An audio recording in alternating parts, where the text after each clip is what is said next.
Hey everyone, welcome back to another video. Today we'll be dealing with arrest warrant, which is given as a part of process to compel appearance in part B of process to compel appearance of person. ठीक है, तो हमने पिछली video में we have done summons. ठीक है, this is process to compel appearance में हमने समन्स कर लिया है पूरा, और समन्स बेसिकली पहली प्रेफरेंस होती है जो कि मैजिस्ट्रेट या जजेस किसी भी विटनेस या फिर पर्सन को जो कि अक्यूज्ड होता है मोस्ट ऑफ द केसेस में, उसको बुलाने के लिए दे यूज़ समन पहले तो. ठीक है, अब कोई अगर समन का पालन ना करे या समन के बुलाने पर, समन के इशू होने पर ना आए, तो what should be done. Next step जो होता है वो होता है issue of warrant, warrant of arrest. ठीक है, ये हमने यहाँ पे अपनी कॉपी में भी लिया हुआ है कि first is what is arrest warrant and then it's forms. So basically arrest warrant ये होता है कि it's a written order that is issued and is signed by the magistrate addressed to a certain person to arrest the accused, to take him into custody and bring him before the court for failure to follow the summon. जब भी कोई person जिसको समन किया हो by the magistrate by the court, वो उस समन का पालन करना या उस समन को फॉलो करना, मतलब अगर बोला गया है कि आपको इस चार्ज के अगेंस्ट, जो आपका चार्ज लगा है इसके अगेंस्ट आपकी सुनवाई है कोर्ट में, you have to come on this date, और अगर वो पर्सन नहीं आता है उस दिन या वो विटनेस नहीं आता है तो the next step is warrant. Warrant basically एक पर्सन के अगेंस्ट इशू किया जाता है और एक पर्सन को डायरेक्ट किया जाता है. इशू वो अक्यूज्ड या विटनेस के अगेंस्ट किया जाता है और डायरेक्ट वो किसी पुलिस ऑफिसर या कोई अथॉरिटेटिव पर्सन को किया जाता है कि तुम जाओ और या अक्यूज्ड और विटनेस को लेके आओ जिसको समन किया गया है, और इस बार उसको अरेस्ट करके उसको अपनी कस्टडी में रख के bring him before the court. ठीक है, so that is why arrest warrants are issued. पहली बात तो नाउ अगर हम सेक्शन वाइज देखे जाए तो सेक्शन 72 से इट स्टार्ट्स. हमारा बैरक कहाँ पे है भाई, बैरक पे भी देख लेते हैं. देखो बैरक में भी सेक्शन 72 से चालू होता है ये section 72 form of warrant of arrest and duration. तो यहीं से हम लोग भी चालू करेंगे. ठीक है, what does it says? It says every warrant of arrest, subsection 1 बोल रहा है, every warrant of arrest issued by a court under the Samhita shall be in writing, signed by the presiding officer of such court and shall bear the seal of the court. ठीक है, तो form बता रहे हैं कि कैसे issue होगा. हमने समन भी बताया था, समन भी यही होता है कि it should be in writing, written होना चाहिए, ओरली नहीं हो सकता वारंट इशू. दूसरा sign by the presiding officer of the court, court का जो भी प्रिसाइडिंग ऑफिसर है उस समय जो वो प्रिसाइड कर रहा होगा कोर्ट के ऊपर वो साइन करेगा उसमें, और सील ऑफ द कोर्ट भी लगी होनी चाहिए वारंट पे, एवरी वारंट. ठीक है, every warrant shall consist of these things. Next subsection 2 में क्या दिया हुआ है, every warrant shall remain in force until it's cancelled by the court which issued it और until it is executed. Second subsection में दिया हुआ है कि every warrant will remain in force. Will remain in force मतलब कि वो तब तक के जारी रहेगा उस पर्सन के अगेंस्ट जब तक कि या तो उसे कैंसिल नहीं कर दिया जाता उस कोर्ट के द्वारा जिसने उसे इशू किया है. ठीक है, फॉर एग्जांपल डिस्ट्रिक्ट कोर्ट, कोई भी स्टेट के डिस्ट्रिक्ट कोर्ट ने कोई वारंट इशू किया है और वही कोर्ट उसको कैंसिल कर सकता है, बिकॉज उसने उसको इशू किया तो वही कैंसिल कर सकता है. ठीक है, जब तक कैंसिल नहीं किया तब तक वो फोर्स में रहेगा, और दूसरा वो तब तक के फोर्स में रहेगा until it is executed. Executed मतलब कि उस वारंट का जो है वो पालन कर दिया जाए by the person, by the police officer. ठीक है, बाय द पुलिस ऑफिसर जाकर उस पर्सन को लेके आ जाए कस्टडी में अपनी और कोर्ट के सामने प्रेजेंट कर दे, वो उसका हो जाएगा एग्जीक्यूशन. ठीक है, तो इन दो तरीकों तक, इन दो एंड टर्मिनल पोजीशन तक वारंट जो है वो फोर्स में रहता है. ठीक है, let's go for section 73 and see what does it states.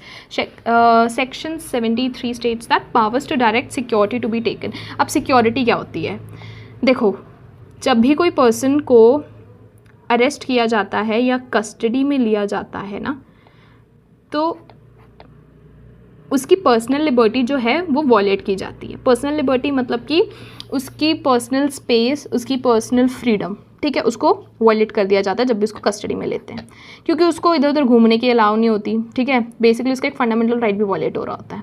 ठीक है, तो कस्टडी में लेने के बाद अगर उस पर्सन को अपनी पर्सनल लिबर्टी वापस चाहिए, अगर उस पर्सन को अपनी फ्रीडम वापस चाहिए, तो एक प्रोविज़न होता है और वो होता है बेल. आप लोगों ने टीवीज़ में भी सुना होगा कि there is a provision called bail, जिस प्रोविज़न के under you can get your personal liberty back आप जेल से छूट सकते हो, बट उस बेल डॉक्यूमेंट के अंदर आपको किसी बंदे को सिक्योरिटी बनाना पड़ेगा। किसी भी, आप खुद नहीं बन सकते अपनी सिक्योरिटी, आपको किसी और को सिक्योरिटी बनाना पड़ेगा। क्यों? क्योंकि सिक्योरिटी एज इन व्हाट, कि उस बंदे की जिम्मेदारी बनती है आपको कोर्ट के सामने लाने की जब भी बुलाया जाए। ठीक है, आपको कस्टडी में लिया क्यों जा रहा है? ताकि आप कोर्ट के सामने आओ। ठीक है, बट आप नहीं आओगे, तब नहीं आओगे जो आपको बेल पे छोड़ दिया जाए। बेल पे छोड़ देना मतलब कि अब आपको बाहर घूमने की आज़ादी दे दी जाती है, आपको कस्टडी में, आपको जेल में नहीं रखा जाता है। तो उस बेल की आज़ादी आपको तभी मिलेगी जब आप किसी बंदे को एक अपनी सिक्योरिटी बना के लेके आओ।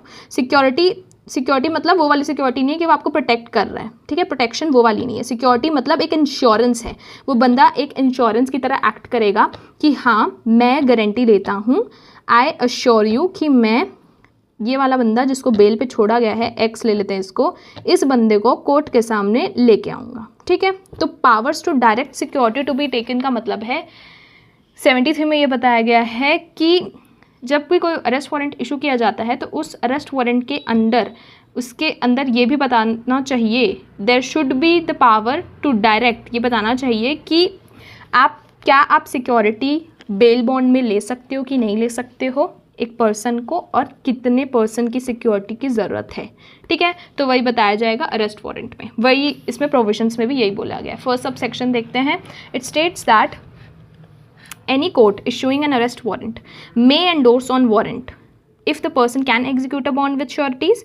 Also it may direct which officer shall take such security and release the person from the custody. तो सबसेक्शन 1 ये बोल रहा है कि जो भी कोर्ट अरेस्ट वारंट इशू करवा रहा है ना, जो भी वारंट इशू हो रहा है, कोई भी कोर्ट जो करवा रहा है, उस वारंट के अंदर 2 चीज़ें बहुत ज़रूरी होनी चाहिए। और पहली है कि क्या वो पर्सन एक बॉन्ड मतलब बेल बॉन्ड, एक रिटन डॉक्यूमेंट जो कि उसकी आज़ादी के लिए बहुत ज़रूरी होता है, जो कि उसके पर्सनल लिबर्टी फ्रीडम के लिए, जेल से छूटने के लिए बहुत ज़रूरी होता है। ठीक है, तो वो क्या बंदा एक बॉन्ड जो है वो बना सकता है श्योरिटीज़ के साथ। मैं बताई ना, बेल बॉन्ड को ही बॉन्ड बोला जाता है। ठीक है, बॉन्ड और bail bond is like the same thing, और इसमें एक श्योरिटी की ज़रूरत होती ही है। आपको कोई पर्सन चाहिए एश्योर करने के लिए पुलिस ऑफिसर को या कोर्ट को कि मैं इस बंदे के, जो कि एक रिस्पेक्टेबल मेंबर ऑफ सोसाइटी होना चाहिए, इस बंदे के भरोसे मैं आपको छोड़ रहा हूँ या मैं आपको बेल दे रहा हूँ। ठीक है, तो उसमें ये पता होना चाहिए, उसमें ये डालना चाहिए आपको वारंट में कि क्या पर्सन एक बेल बॉन्ड श्योरिटीज़ के साथ एग्जीक्यूट कर सकता है कि नहीं कर सकता। ठीक है, दूसरा उसमें और क्या स्पेसिफिकेशन होनी चाहिए कि इट में also direct which officer shall take such security and release the person from the custody. मतलब कि कौन सा ऑफिसर, अब जैसे police officer arrest warrant execute करने गया तो वही लेगा आपकी सिक्योरिटी या कोई और ऑफिसर लेगा, ये भी बताना पड़ेगा आपको कि कौन सा ऑफिसर आपकी सिक्योरिटी लेगा और आपको छोड़ देगा उस बॉन्ड के अंदर। ठीक है, which officer will also release you from the custody, ये भी बताना पड़ेगा आपको। ठीक है, सबसेक्शन 1 ये बोल रहा है। Now let's go for subsection 2. It states that endorsement shall state first number of sureties. Endorsement मतलब एक ऑफिशियल अप्रूवल या एक ऑफिशियल स्टेटमेंट। ठीक है, ऑफिशियल स्टेटमेंट मतलब जो हम वारंट में कर रहे हैं, उस वारंट के एंडोर्समेंट में क्या क्या होनी चाहिए? नंबर ऑफ श्योरिटीज, मतलब कि कितनी श्योरिटीज़ के ऊपर हम आपका बेल बॉन्ड एग्जीक्यूट करवाएंगे। दूसरा, amount in which surety and person being arrested is bound. मैं बताइए ना, बाउंड इंश्योर्ड मतलब कि किस लिमिट तक वो बंदा या फिर वो श्योरिटी बाउंड होगी या फिर वो बंदे की लाइबिलिटी होगी अगर आप कोर्ट के सामने नहीं आए उस डेट पे। वो क्या लाइबल होगा, किस अमाउंट तक लाइबल होगा, वो भी आपको बताना पड़ेगा कि अगर वो बंदा आपको नहीं लेके आ पाया, अगर वो सिक्योरिटी नहीं लेके आ पाई आपको कोर्ट तक, तो उस बंदे के साथ क्या होगा, उसकी क्या लाइबिलिटी बनेगी। ठीक है, थर्ड बोलता है कि time the person must attend before the court. Time भी बताना पड़ेगा आपको, राइट, कि अगर हम तेरे को बेल बॉन्ड पे छोड़ रहे हैं तो तेरे को इस टाइम पे कोर्ट के सामने अपीयर होना है, ये भी बताना पड़ेगा आपको। ठीक है, थर्ड है कि such officer taking security shall forward the bond to the court. फिर उसके बाद ऑफिसर ने सिक्योरिटी तो ले ली यहाँ पे, है ना, which officer shall take the security यहाँ दिया हुआ है सबसेक्शन 1 में। तो जब जिस ऑफिसर ने ली है वो ऑफिसर चुपचाप से उस बेल बॉन्ड को किसको दे देगा, कोर्ट को दे देगा। ठीक है, officer will be transferring that bail bond to the court. और उस बेल बॉन्ड में होगी सिक्योरिटीज़ होंगी उस बेल बॉन्ड में कि कौन कौन सिक्योरिटी है और किस बंदे को कितने टाइम तक के लिए छोड़ा जा रहा है। ठीक है, now we have section 74। It states warrants to whom directed. Warrants to whom directed मतलब वारंट किस पे ऑर्डर होता है, मतलब कौन वारंट को एग्जीक्यूट करेगा। ठीक है, फर्स्ट बोला जा रहा है कि warrant of arrest shall ordinary be directed to one or more police officer, मतलब कि वारंट ऑफ अरेस्ट कौन एग्जीक्यूट करेगा, एक या उससे ज़्यादा एक पुलिस ऑफिसर करेगा। But if execution is necessary immediately and no officer is available then it can be directed to any other person and such person will execute the same। वो बोल रहा है कि वैसे तो ऑर्डिनरली एक पुलिस ऑफिसर ही execute करता है अरेस्ट वारंट को, बट अगर एग्जीक्यूशन जो है वो ज़रूरी है, मतलब अरेस्ट होना बहुत ज़रूरी है और कोई ऑफिसर अवेलेबल नहीं है, तो उस सर्कमस्टांसिस में what can be done is it can be directed to any other person. किसी और पर्सन को हम वो जो है एग्जीक्यूट करने की अथॉरिटी दे देंगे और फिर वो पर्सन जो है वो उसको एग्जीक्यूट कर देगा। ठीक है, ये सेक्शन 74 में बोल रहे हैं। सेक्शन 74 बताता है कि कौन पर्सन जो है किसी बेल बॉन्ड को एग्जीक्यूट करेगा, तो उसका टाइटल है वारंट्स टू होम डायरेक्टेड। ठीक है, डायरेक्टेड मतलब किसको डायरेक्ट किया गया, किसको ऑर्डर दिया हुआ है उसको एग्जीक्यूट करने का। Subsection 2, let's see what does it says. Subsection 2, when warrant is directed to more officers और persons than one it may be executed by all और बाय वन और एनी वन और बाय मोर ऑफ देम, मतलब कि जब एक से ज़्यादा ऑफिसर्स को कोई भी वारंट जो है डायरेक्ट किया गया या कोई भी वारंट एग्जीक्यूट करने की अथॉरिटी दी हो एक से ज़्यादा को, तो वो वारंट कोई एक बंदा भी कर सकता है। ठीक है, कोई एक ऑफिसर भी कर सकता है, एक से ज़्यादा भी कोई ऑफिसर कर सकता है, ओके, और मोर ऑफिसर्स भी कर सकते हैं। It just depends. ठीक है, कोई भी कर सकता है उसको। Section 75, warrant may be directed to any person. What does it says? Subsection 1, Chief Judicial Magistrate CJM, Chief Judicial Magistrate or Magistrate First Class may direct a warrant to any person within its local jurisdiction.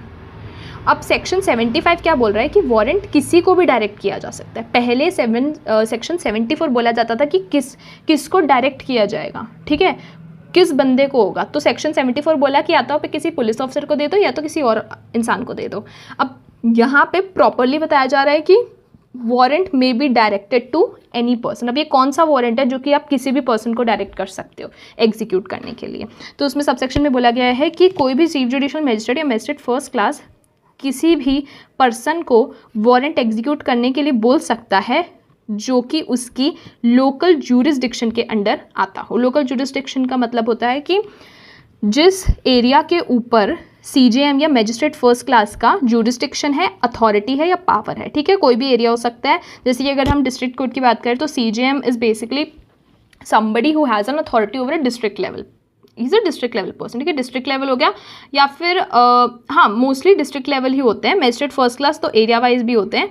तो magistrate first class और CJM का जिस area पे authority होगा उस area के अंदर, उस ज्यूरिसडिक्शन के अंदर वो किसी भी पर्सन को डायरेक्ट कर सकते हैं वारंट। ठीक है, किस चीज़ के लिए? किसी भी एस्केप्ड कन्विक्ट की अरेस्ट के लिए। एस्केप्ड कन्विक्ट मतलब भागा हुआ, जो जिसको लाइक जेल में रखा हो और वो बंदा भाग गया हो। ठीक है, कोई भी बंदा जो कि भगौड़ा और टाइप का हो और जो भागा हुआ हो जेल से।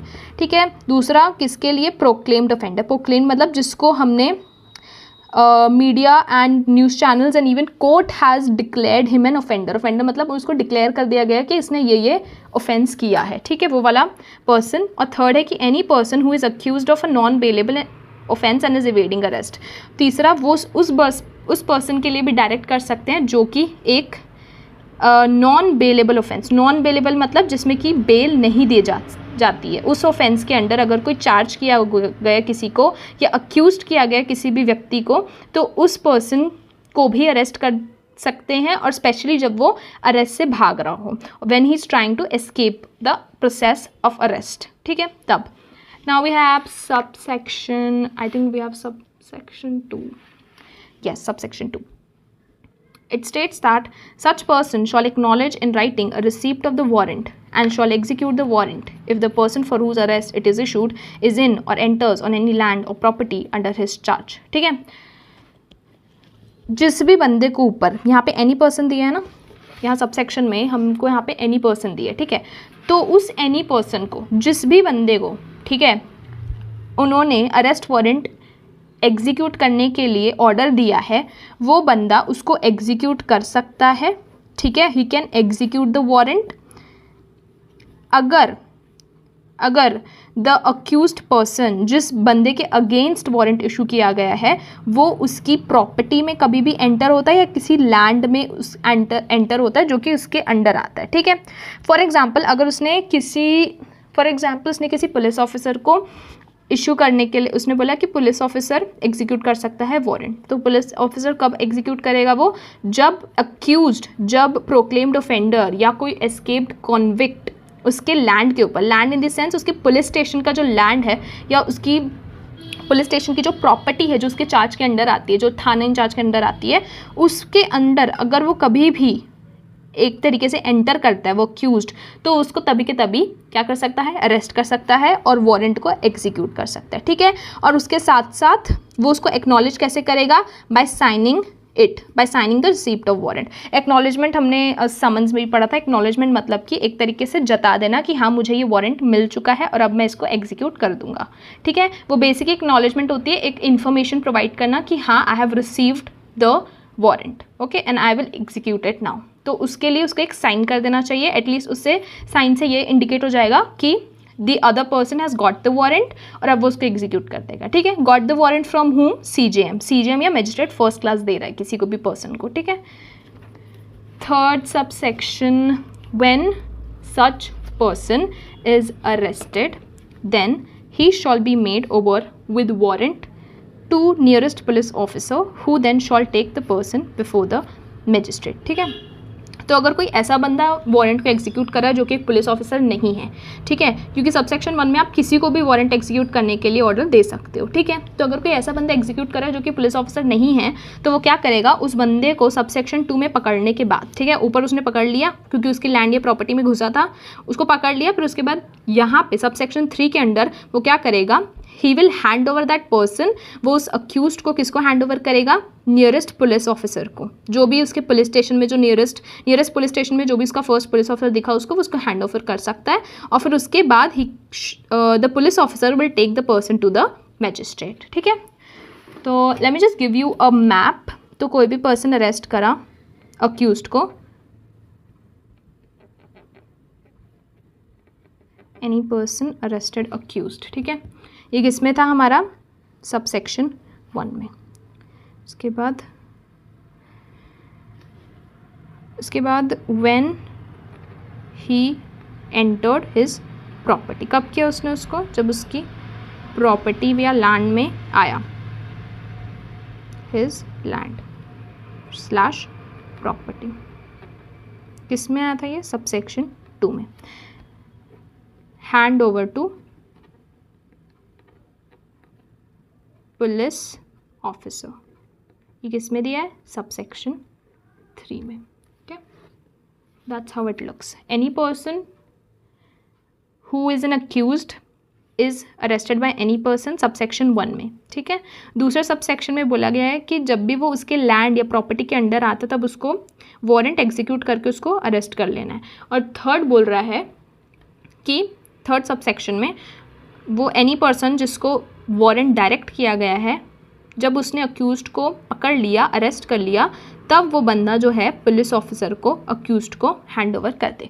और पुलिस ऑफिसर फिर सबसेक्शन 3 के अंडर ही उस बंदे को मैजिस्ट्रेट के पास ले जाएगा। ठीक है, as simple as that. Don't get confused, क्योंकि अभी तक हम अथॉरिटी एक पुलिस ऑफिसर को दे रहे थे। ओके, अभी तक अथॉरिटी एक पुलिस ऑफिसर के पास थी कोई भी अरेस्ट वारंट एग्जीक्यूट करने की, बट अंडर सेक्शन 74 नहीं, under section 75 we are giving the authority to any person. ठीक है, तो कोई भी पर्सन को हम अथॉरिटी दे रहे हैं, और कौन दे रहा है? सीजेएम दे रहा है या जुडिशियल मजिस्ट्रेट फर्स्ट क्लास दे रहा है।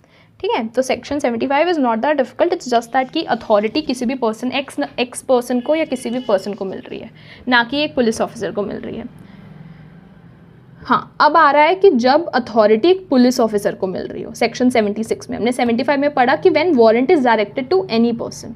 ठीक है, तो अब 76 बोल रहा है कि warrant directed to police officer. You can also see it over here in the Bear Act. It's also written that warrant directed to police officer. ठीक है, section 76 और section 75 बोल रहा है warrant may be directed to any person. अगर police officer नहीं है, क्योंकि 74 में भी बोले थे अगर पुलिस ऑफिसर नहीं होता है अवेलेबल तो हम क्या कर सकते हैं, किसी भी पर्सन को बोल सकते हैं उसको एग्जीक्यूट करने के लिए। 76 में बोल रहा है कि जब पुलिस ऑफिसर एग्जीक्यूट करेगा, ठीक है। Here let's get back to my notes.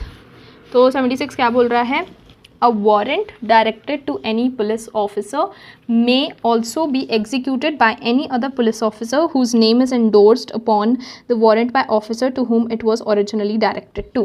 ठीक है, तो बेसिकली ये 3-4 लाइन का जो सेक्शन है वो ये बोल रहा है कि अगर किसी पुलिस ऑफिसर को पीओ, ठीक है, ये पुलिस ऑफिसर 1 है, इसको ऑर्डर आया कोर्ट से, let me explain it to you that वे।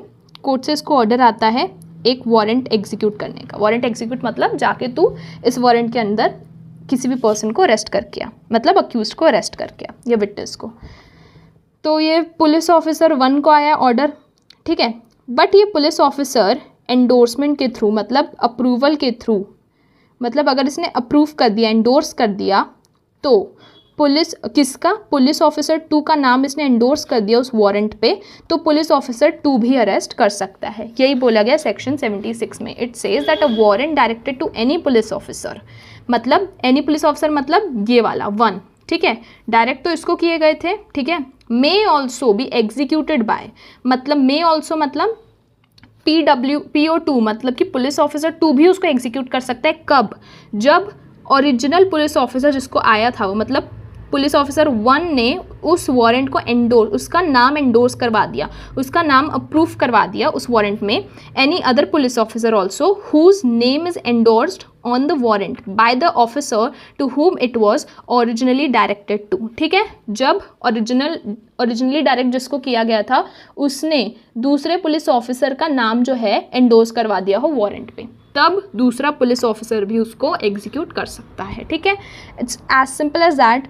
देखो थोड़ा कंफ्यूजिंग होता है, okay, initially you would find it confusing, but अगर आप हर चीज़ को रिलेशन के थ्रू या एक तरीके से मैप्स के थ्रू समझने की कोशिश करो, through diagrams, you will understand it, ठीक है। It's as simple as that. और अगर तुम एक बार में समझ नहीं आ रहा है ना पढ़ के, तो 2-3 बार पढ़ो एक सेक्शन को, so you will get it. Once if you're not getting it what it trying to say, then you have to just read it 2-3 times and then it will be understood. Now let's go for section 77, which says notification of substance of warrant. Substance of warrant must be notified to the person getting arrested, and if required then police officer shall also show him the warrant. Now substance of warrant क्या होता है, what is the reason and वो जो है वो किसको उसको बताना पड़ेगा रीज़न, उस पर्सन को जो कि अरेस्ट हो रहा है, ठीक है। जो अक्यूज्ड है, जो विटनेस है, उसको पुलिस ऑफिसर जो अरेस्ट कर रहा है, जो एग्जीक्यूट कर रहा है, वो बताएगा कि क्या रीज़न है जिसकी वजह से उसको अरेस्ट किया जा रहा है, ठीक है। और अगर ज़रूरी हो तो उसको show him the warrant also. यहाँ पे लिखा है कि if necessary and if required then police officer can also show him the warrant. 78। अब जो ये पिछला वाला हमने 77 पढ़ा ना, जिसमें नोटिफाई करते हैं about the substance of warrant, वो इसलिए ज़रूरी होता है बिकॉज जो अक्यूज्ड है, मानो उसकी गलती, उसने ऑफेंस किया है, but he has also right to know, ठीक है। राइट टू नो हमारा आर्टिकल 21 में आता है ऑफ द कॉन्स्टिट्यूशन, ठीक है। Right to personal liberty and freedom में आता है, right to life and personal liberty में आता है वो, ठीक है। तो you also have a right of knowledge कि व्हाट इज़ द रीज़न जिसकी वजह से मेरी पर्सनल लिबर्टी मुझसे ली जा रही है, ठीक है। तो अक्यूज को आप बताना है उसमें कि आप क्यों उसको अरेस्ट कर रहे हो। तो सेक्शन 78 करते हैं। अब ये 77 का बता रही थी मैं आपको।